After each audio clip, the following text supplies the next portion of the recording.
اللہ کی رضا پر راضی رہنا، جو کچھ ہو رہا ہے اللہ کی مرضی سے ہو رہا ہے۔ ہمارے والد صاحب ایک واقعہ سنایا کرتے تھے، ایک تھے اللہ کے بندے ولی اللہ صوفی عبدالصمد خان صاحب، جنہیں حضور جی کہا جاتا تھا۔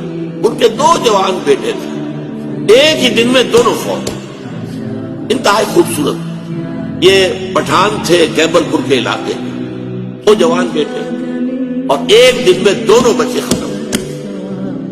ہمارے والد صاحب بتاتے تھے کہ میں چشمدید گواہ ہوں کہ جب لوگ گئے ہیں، میں بھی گیا ہوں، میں نے دیکھا کہ حضرت جی عبدالصمد خان صاحب رحمت اللہ علیہ، ان کے چہرے پر ملال کا کوئی اثر نہیں۔ لوگ کہتے تھے حضور بڑا افسوس ہے۔ بھائی افسوس کا ہے، اللہ کا مال تھا، اللہ نے لے لیا۔